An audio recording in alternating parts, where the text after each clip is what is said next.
So now think of it. Every single negative thing that happens to you, every single unresolved issue in your life is like, pop, pop, pop, and it holds your attention. Then as soon as that problem is resolved, as soon as you've had a success, it goes, bah, and it's like Teflon and it's out of your mind. So think about that and the ramifications of that. They did research. This woman named Garnock, this is called the Garnock Effect, talked about, she would look at what people could remember, and if it was a problem, you could remember it more vividly and with great detail than if it was something right. Things that went right, that had closure, you forgot about. So think about what that's like for us. And positive psychology is trying to take a look at that scientifically. So one way I think of this is, do you know the Rubin vase from Gestalt psychology, you know, with the vase, and you can look at the black vase, or you can see the white profiles. I think you have that on your handout. That's what we want to practice. We know about the black vase. We know all the things that fill it. That is our understanding of pathology, and very important things. But what positive psychology is trying to do is to show you the importance of reversing it, of learning how to appreciate and draw on what's positive. So, what are some ways to do this? Here's one way that Marty Seligman came up with. What you do is at the end of the day, and I'd like you guys to do, I'm going to give you 2 examples. I'd like you guys to actually try it tonight. And then if you walk into the bookstore and see John, tell him whether it worked or not. So what Marty does is he has people do the following experiment. At night when you're trying to go to sleep or brushing your teeth, you go back and you scan your day and you think of 3 good things that happened. Then you ask yourself, what did you do to make that good thing happen? What is going on? The bell tolls for thee. Study hall, or not the old-fashioned fire alarm. Okay, so what you do is you take these three good things, think about what happened today that you feel grateful for, and then what did you do to make that good thing happen? I, of course, immediately thought of a sunset, and I thought, well, you know, what the hell did I do to make that happen?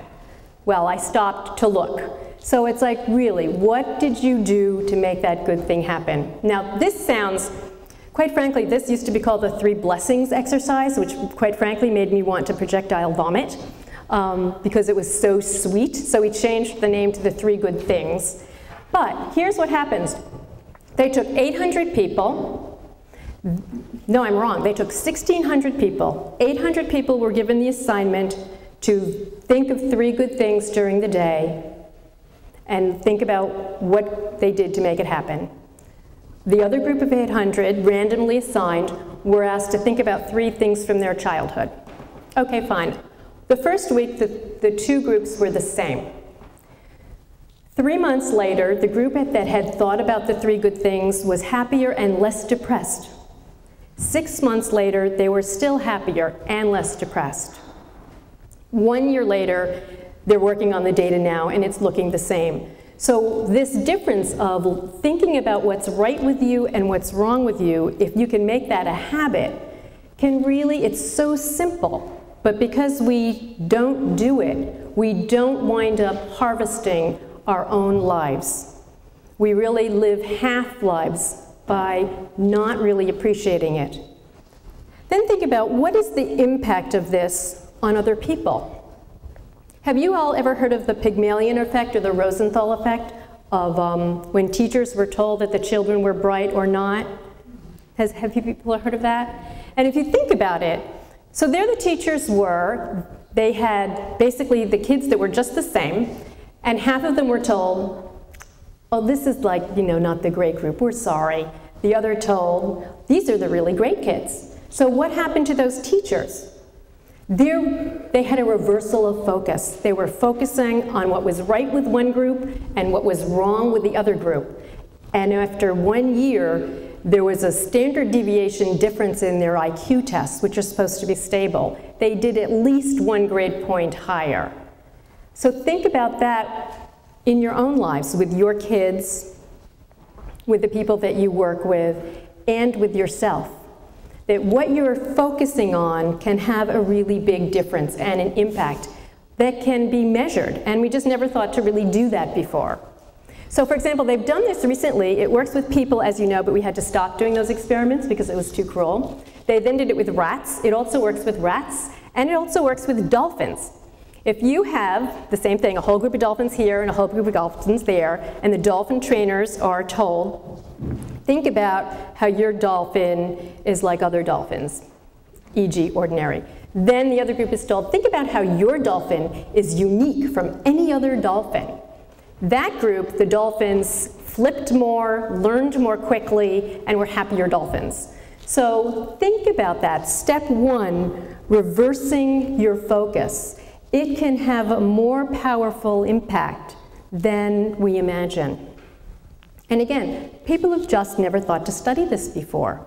So there's now, again, 2,000 of these studies a year that are getting pumped out. So okay, great, reverse your focus, step one. Step two is identify strengths, and that is, you know, when you're going to reverse your focus, what can you reverse your focus to? The first part is sort of the good things that are happening, because, again, when you start looking at your day to see what things went right, you'll start remembering things that you otherwise would have forgotten. So first look for the good events, but then how do you identify your strengths? And a language of strengths. So one thing, I believe it's on your handout, but I'd love for you to visit a website that will give you a psychological test for strengths.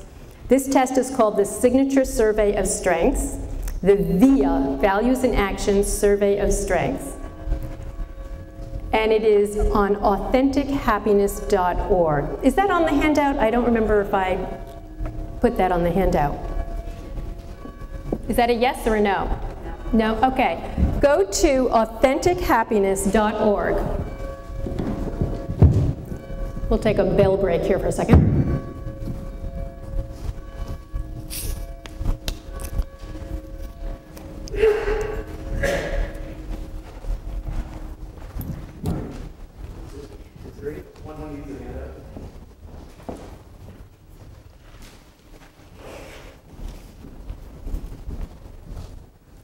So this is a survey I would love for you all to take. What it does is it gives you a language for your strengths.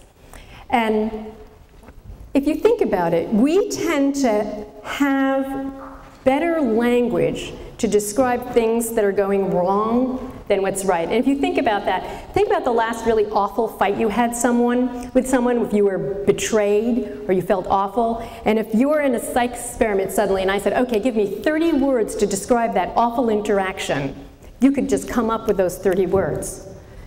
But if I said, well, let's talk about a really nice time you had with a friend or your partner. Now, come up with 30 words to describe it. It's much harder to come up with those words. So when you think about what are my weaknesses, again, people can come up with words. And strengths, it's harder to do. So we're trying to provide a language for that. So how many of you have heard of the organization Mensa? Does anyone know what it actually stands for? I don't know, something, something, something smart, something. Anybody? I'm not a member, my sister is. So here's a story about the Mensa president to illustrate our facility with language where we have for weakness or problems, but not for strength. So Boston Magazine did an article on all the Mensas, and they figured since it's Boston, it has to be like the smartest Mensa people are here. So they interviewed the Mensa president, and they asked him all kinds of questions. One was, what is transmogrification? Does anybody know? Yeah, I knew for when I read it, but it's gone already. The other one is, how does the cotton gin work? So they just peppered him with all these questions. He could answer each one. At the end, the reporter then turned to him and said, so what are your greatest intellectual strengths?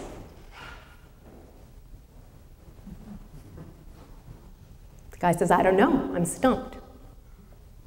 So if it's true for him, it's true for us. So I'll just give you a quick little introduction to the one language of strengths from the values in action signature strengths. It gives you 24 strengths. And the point is, it helps to give you a language for what's right with you. So there's the strengths basically of your head. You know, certain people are very curious, other people are really wise, they have the ability to like systematize information. Other people's strengths are from the heart. They're kind, they're loving, they're generous. Others have courage. They're very authentic. Thoreau, I think we knew, was extremely authentic. Other strengths are community. Some people are extremely fair. They're good leaders. They have civic responsibility. Others are really good in the area of temperance. They have prudence and far-sightedness.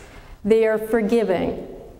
Others have real strengths of transcendence, of hope, of humor, of spirituality, that these are all areas of strength. So when they were coming up with this inventory of strengths, they thought they were creating a psychometric instrument, that you would just do it. What they found out was that people who took it, oddly enough, started feeling better. So they did a study, and just like the first one I talked about, very similar. What they did is they had people take the values and actions signature strengths. Then their assignment was, for 1 week, take one of their strengths and try to use it in a new way every day for a week. And what they found was 3 months, 6 months, and 9 months later, that group was higher on measures of happiness, lower on measures of depression, and more engaged with their work. So one way to think about that is, the next time you're facing an obstacle and you feel a bit stumped by something, try to think about how might you use one of your strengths to navigate this. What we tend to do is we try to shore up our weakness. Oh, I better be more organized rather than creative in a new way. How to find out what your strengths are and build on them rather than focus just on what your weaknesses are. So that's the second one, how to really develop that and appreciate it in others. That it really also helps with empathy in terms of, you know, if I have strengths of curiosity and you have strengths of kindness, how can I appreciate the difference? And then also realize if you're trying to help someone, say one of your kids or someone who works for you, to try to help them build their strength, not have them use your strength. So the second step is to identify strengths. The third step is to enhance positive emotion.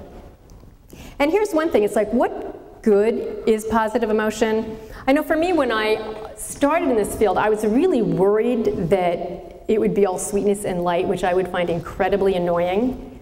But then people started asking the question, A, what is optimal happiness? And what does it buy you? And can you have too much? The answer, by the way, is you can have too much. I'll talk about that in a minute. But the first question is, why bother feeling good? Okay, it feels good in the moment, but okay. Well, here's a study. They took a whole bunch of, I'm not sure what you call them. You know when you're about to be a nun, the pre-nun status?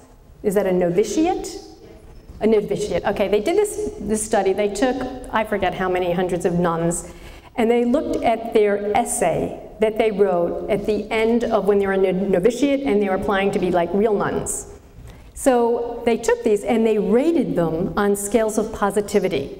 They looked at what positive words the people used, like, I loved this, and it was wonderful getting to know my sisters, versus I've got less sin, and I am learning the way to be.